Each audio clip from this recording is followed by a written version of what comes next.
Hello, Mary. I'm Cindy Xu Yashou. I'm sophomore, and my school number is 33. I'm going to read Lucy Kalanithi, What Makes Life Worth Living in the Face of Death.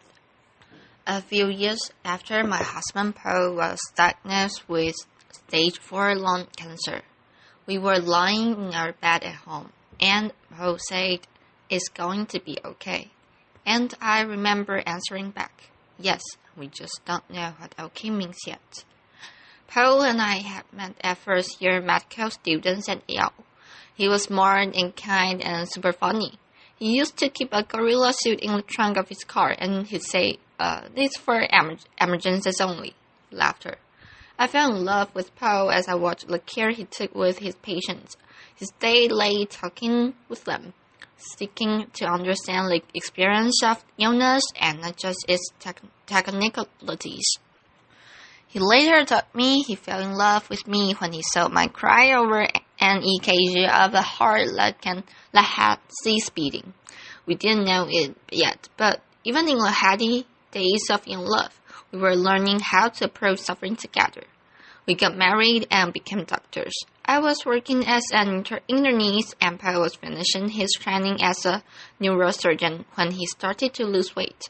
He developed excruciating back pain and a cough that wouldn't go away. And when he was admitted to a hospital, a CT scan revealed tumors in Paul's lungs and in his bones. We had both cared for patients with devastating diagnosis. Now it was our turn. We lived with Paul's illness for 22 months. He wrote a memoir about facing mortality. I gave birth to our daughter, Katie, and we loved her and each other. We learned directly how to struggle through really tough medical decisions. The day we took Paul into a hospital for the last time was the most difficult day of my life. When he turned to me at the end and said, "I'm ready," I knew that wasn't just a brief decision, it was the right one. Paul didn't want a ventilator and CPR. In that moment, the most important thing to Paul was to hold our baby daughter. 9 hours later, Paul died. I've always thought of my life as a caregiver. Most physicians do. And taking care of Paul deepened what that meant. Watching him reshape his identity during his illness, learning to witness and accept his pain, talking together through his choices. Those experiences taught me that resilience does not mean bouncing back to where you were before, or pretending that the hard stuff isn't hard. It is so hard. It's painful, messy stuff, but it's the stuff. And I learned that when we approach it together, we get to decide what success looks like. One of the first things Paul said to me after his diagnosis was, "I want you to get remarried." And I was like, whoa, I guess we get to say anything out loud. Laughter. It was so shocking and heartbreaking and generous and really comforting because it was so starkly honest. And that honesty turned out to be exactly what we needed. Early in Paul's illness, we agreed we would just keep saying things out loud. Tasks like making a will or completing our advance directives. Tasks like I had always avoided were not as daunting as they once seemed.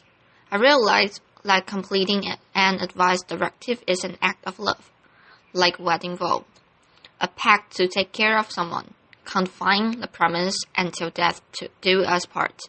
I will be there. If I need it, I will speak for you. I will honor your wishes. That paperwork became a tangible part of our love story. As physicians, Paul and I were in a good position to understand and even accept his diagnosis. We weren't angry about it, likely because we've seen so many patients in devastating situations, and we knew that death is a part of life. But it's one thing to know that. It was a very different experience to actually live with the sadness and uncertainty of a serious illness. Huge strides are being made against lung cancer, but we knew that Paul likely had months to few years left to life. During that time, Paul wrote about his transition from doctor to patient.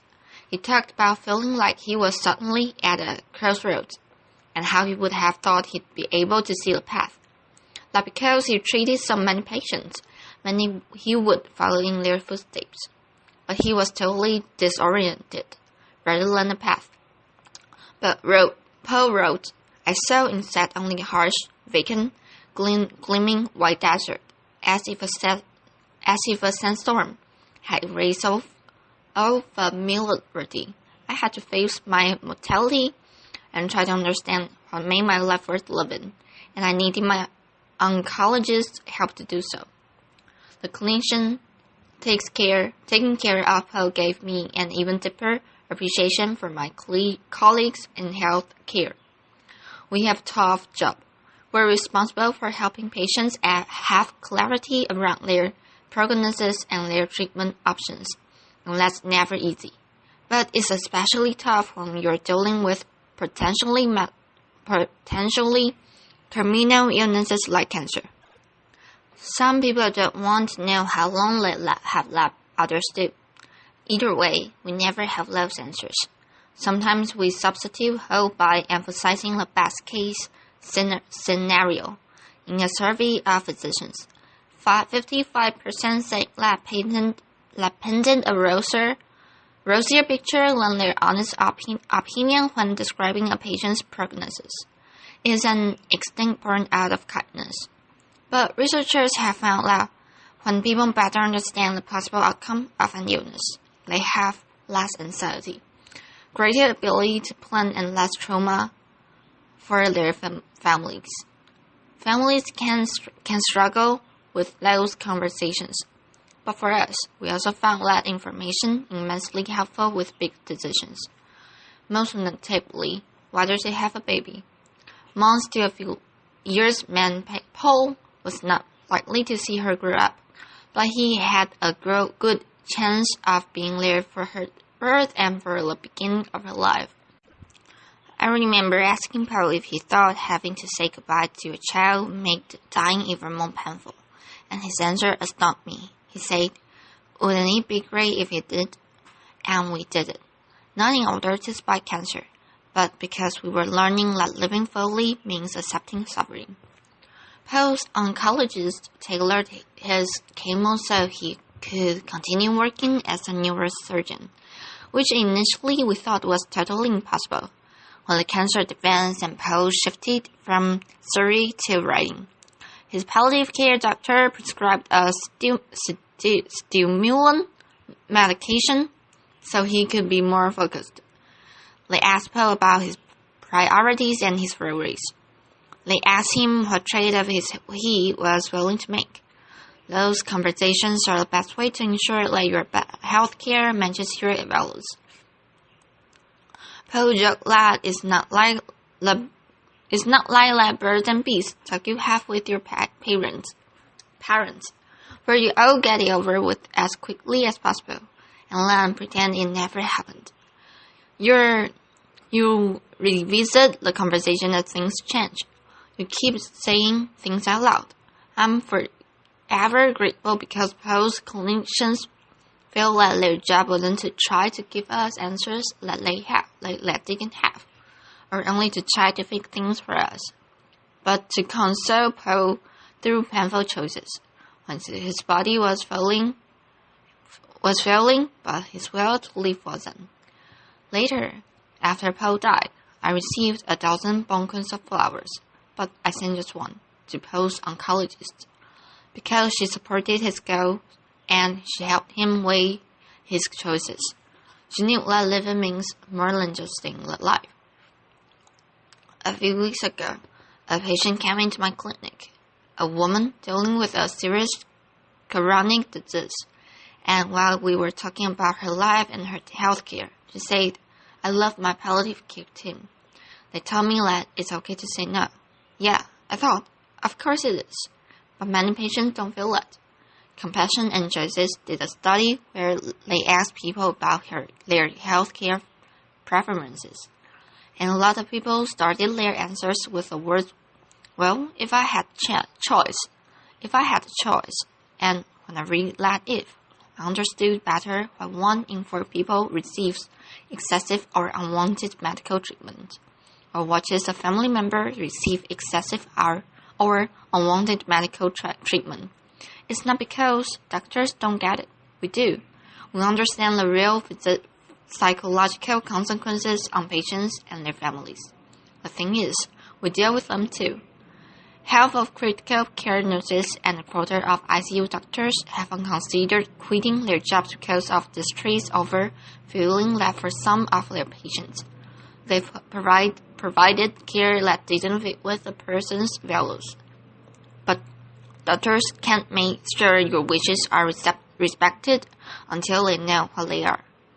Would you want to be on life support if it offered any choice of longer life? Are you most worried about the quality of that time rather than quantity?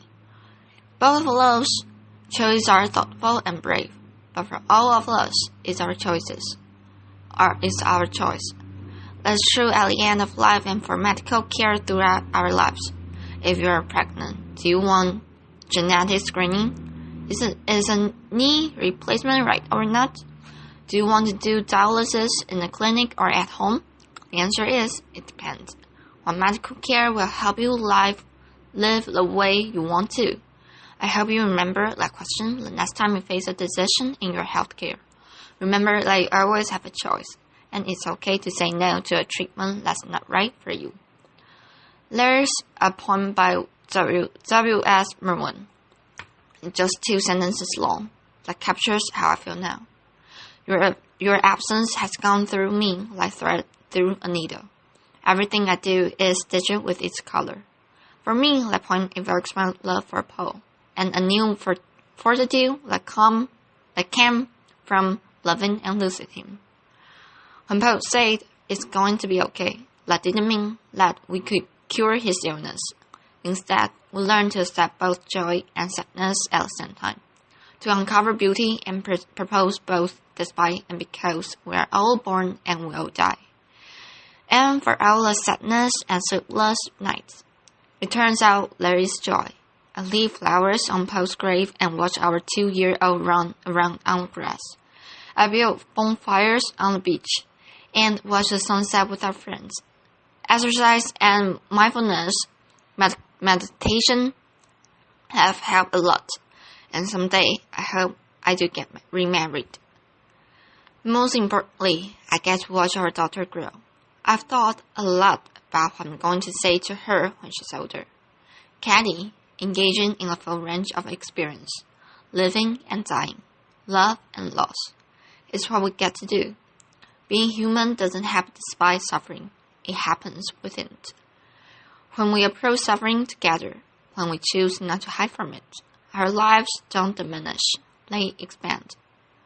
I've learned that cancer isn't always a battle, or if it is, maybe it's a fight for something different than we thought. Our job isn't to fight fate, but to help each other through, not as soldiers but as shepherds. That's how we make it okay, even when it's not. By saying it out loud, by helping each other through, and a gorilla suit never hurts either. Thank you. Applause.